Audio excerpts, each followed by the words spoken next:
Your Excellencies, distinguished invitees, ladies and gentlemen, it gives me great pleasure to welcome all of you to the 5th Indian Ocean Conference. At the outset, I take this opportunity to thank the India Foundation, this Rajaratnam School of International Studies of Nanyang Technological University, Singapore, and the Institute of National Security Studies of Sri Lanka, together with the organizing committee for their efforts for this event. The Indian Ocean Conference provides an invaluable opportunity for countries in the region as well as our partners to deliberate on the critical issues affecting us. The theme of this year's conference centers on 3 topics: ecology, economy, epidemic, that deserves our utmost attention and deepest consideration. As we meet here today, the most immediate and significant of these is the continuing impact of the COVID-19 pandemic on the world at large. When the COVID-19 virus started spreading around the world in the first quarter of 2020, it posed serious challenge to all nations. For perhaps the first time in history, humanity had the sophistication and the resources to actively identify, inhibit, and even try and prevent the widespread devastation of a global epidemic before it was too late. Urgent actions to save lives were taken by nearly all countries. These included border closures, lockdowns, and testing, as well as isolating and treating those infected, while rapidly tracing their contacts and quarantining them before the virus spreads to the wider population. The able leadership provided by the World Health Organization during this time was vital in coordinating a global response to this new threat.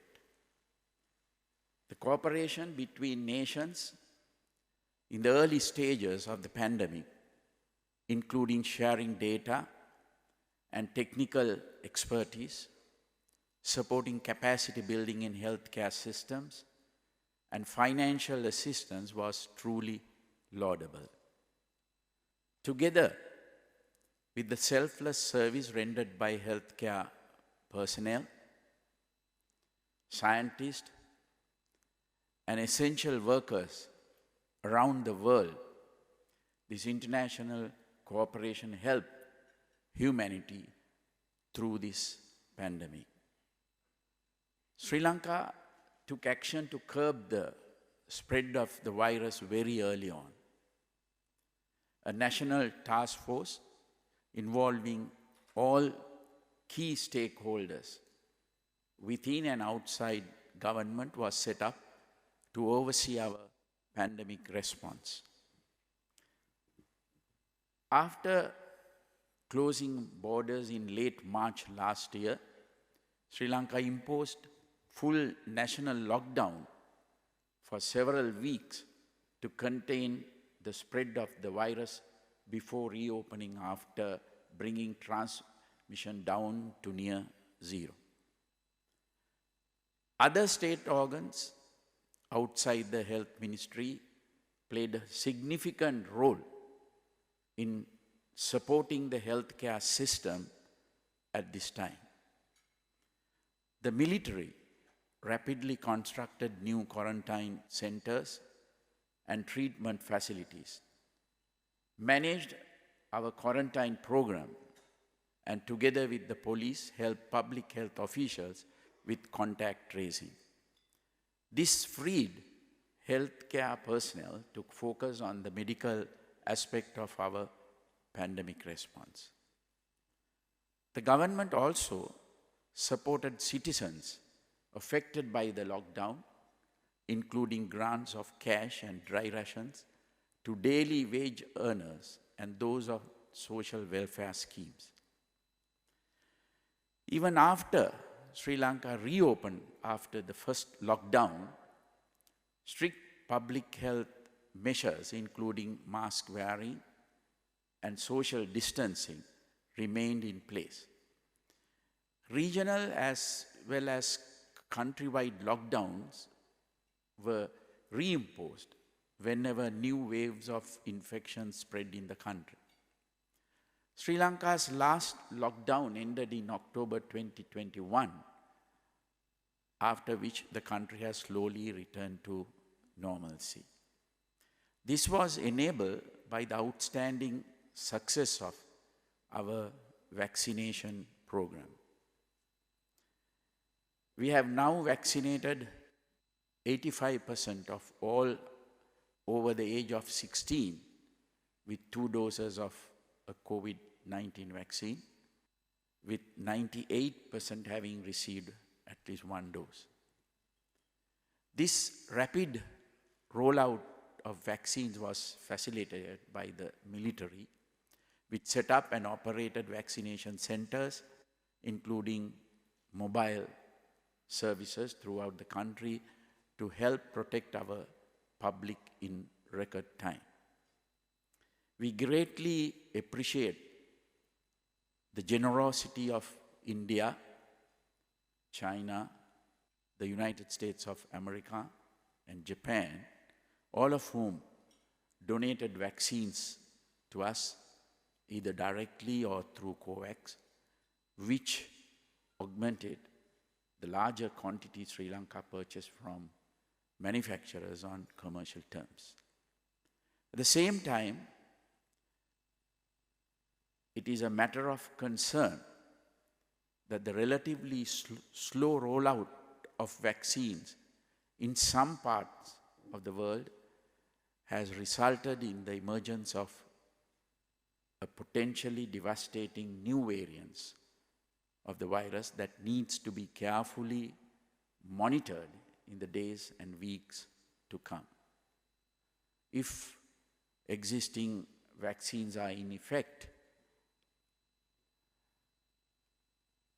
fact less effective against this new Omicron variant, the world may soon return to square one with border closures and other restrictions, including lockdowns imposed once again with potentially catastrophic consequences.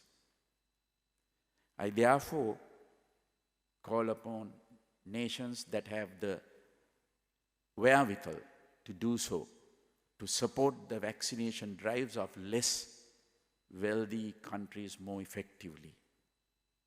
The COVID-19 pandemic will not end until everyone, everywhere is inoculated against the virus. This can only be achieved through far-reaching cooperation between nations and particularly through the support provided by richer nations to developing countries. Such cooperation will also be necessary to support the global economic recovery following the pandemic. The measures taken worldwide to combat the pandemic, although they proved invaluable in saving countless lives, came at a steep cost. The rapid decline in economic activity these measures caused have had serious long-term consequences on global travel, trade, and economic growth. Developing countries in particular have been very badly impacted. The loss of revenue from tourism, the loss of foreign exchange remittances from expatriate workers, and the loss of export earnings have been especially devastating. When combined with the high public expenditure necessary for healthcare and social welfare programs, as well as the fiscal and monetary policies needed to support economic revival, many developing nations, including Sri Lanka, now find themselves in a very difficult situation. Countries that had taken on significant external debt to fund their development programs are particularly badly affected, with very little reserves available to meet debt repayment obligations. Sadly, in contrast to the leadership provided by the WHO for the global pandemic response, no world institution has stepped forward to help countries navigate their economic recovery. Intergovernmental groups, regional blocs, multilateral organizations, and individual countries that could have assumed such a role on behalf of the global economy have not done so. This is unfortunate.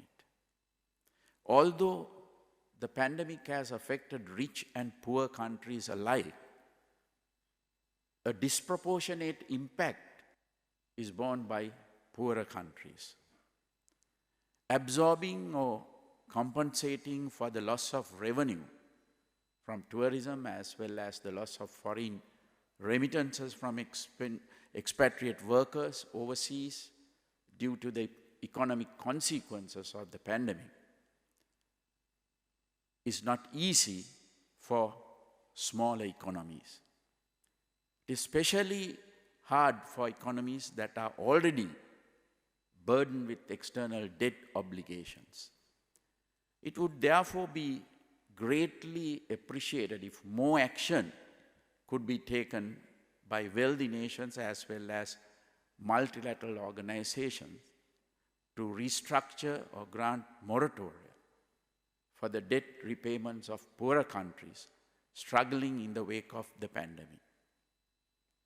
This kind of support would greatly help those countries in their time of need, and more broadly, assist a speedier global recovery.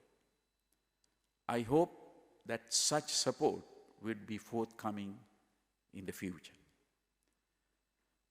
As the pandemic has shown, adverse situations in one country can quickly have ramifications on the wider region and eventually on the globe itself. That is why the countries across the region and the world at large must work together to solve problems that affect nations, whether in terms of epidemics, economy, or ecology. As a developing island nation that is very vulnerable to climate change, Sri Lanka is deeply aware of these dangers. Adverse weather patterns caused by climate change have already affected the country on several occasions in the past decade. There is every likelihood that the impact of these phenomena will worsen in time to come. We must act now before it is too late. Sri Lanka has been active on the global stage in response to the ongoing climate crisis.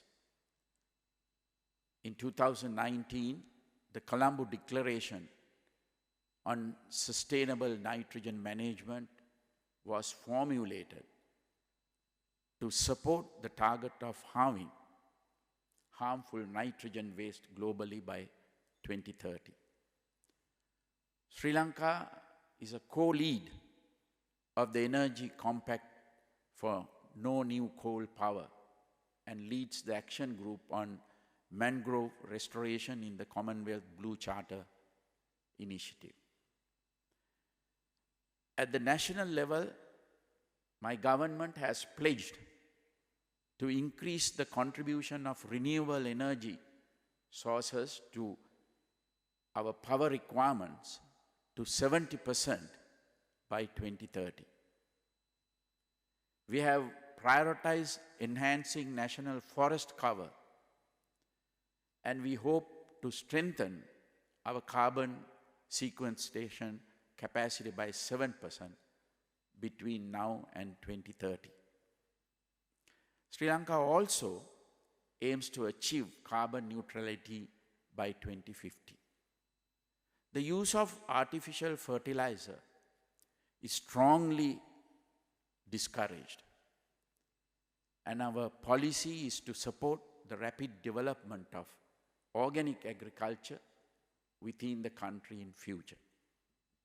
A range of policy actions is also required on ecological issues that are related to but distinct from climate change.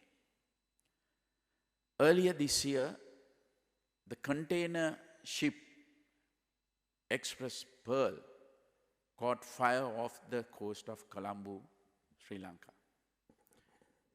Despite concerted efforts by the Sri Lanka Navy, Air Force, and Coast Guard, together with Indian Navy and Coast Guard vessels, the fire continued for several days, and the ship ultimately sank off Sri Lanka waters.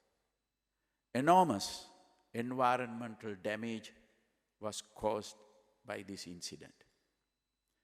Hazardous chemicals, including nitric acid and other toxic substances, as well as several tons of oil and plastic resins pellets from spilled cargo, were released into the ocean.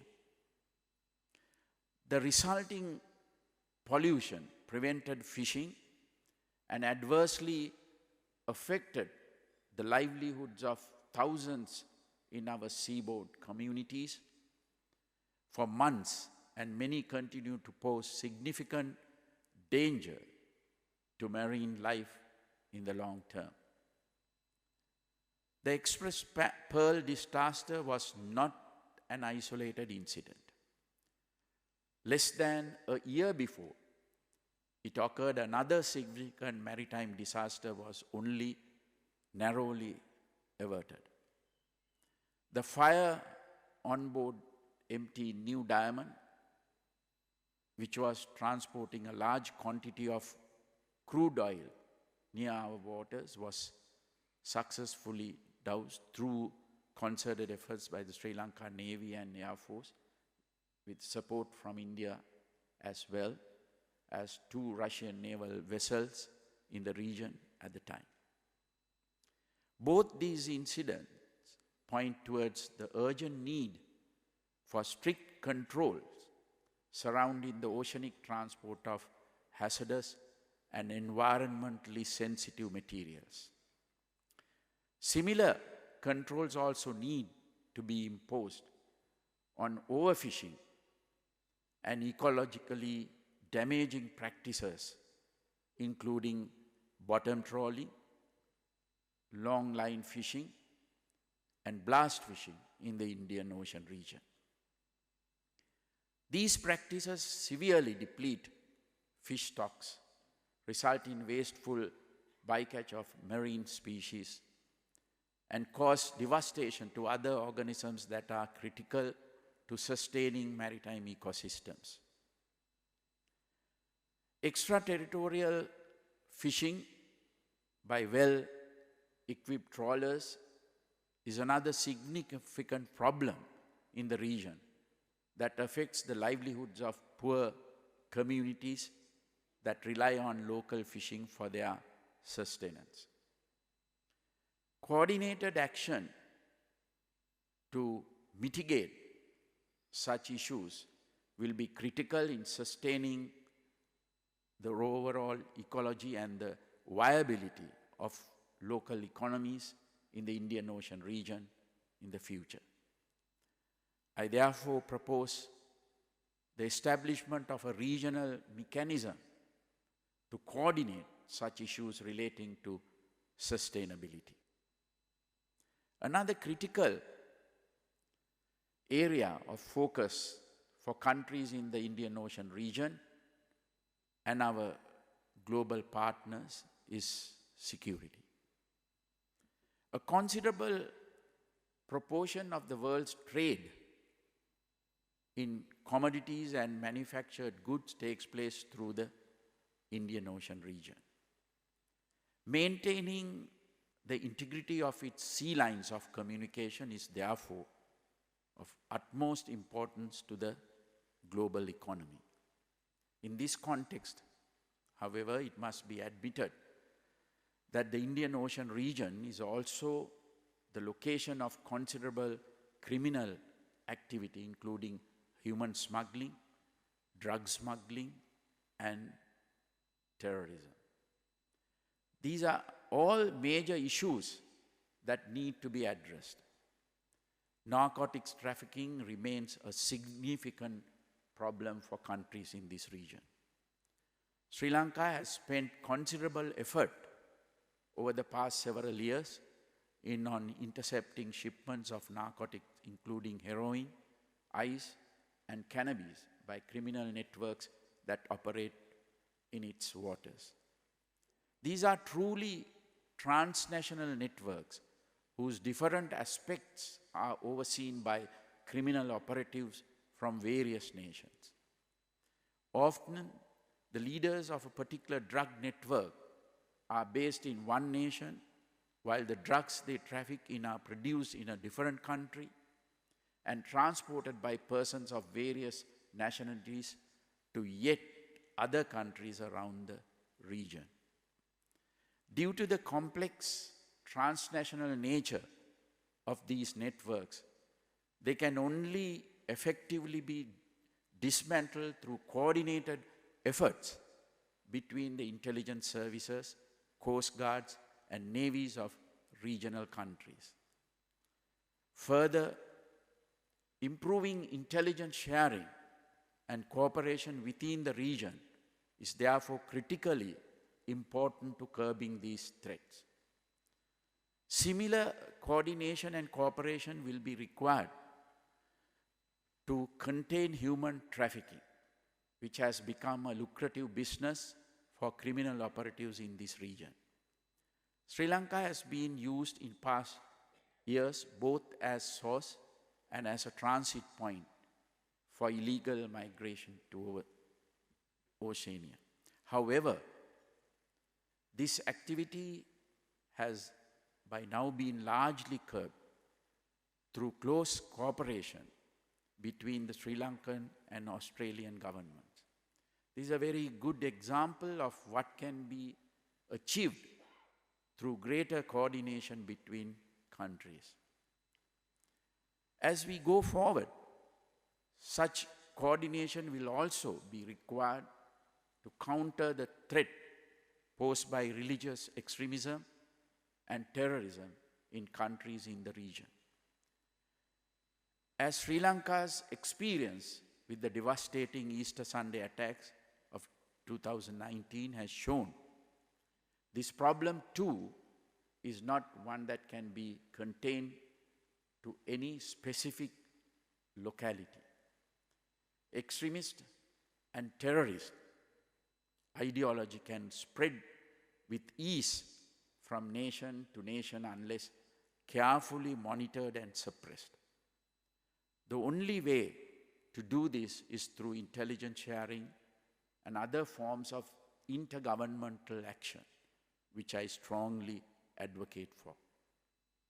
I'm confident that with greater international cooperation, countries in our region will be able to better withstand all the challenges that they face in terms of ecology, economy, and epidemics. I trust that over the forthcoming sessions, participants will have fruitful dialogue on these issues.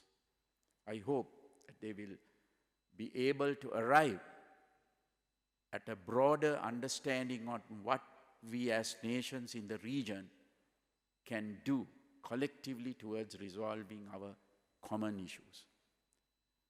I assure you that Sri Lanka will fully cooperate in any regional mechanisms proposed to meaningfully accomplish this.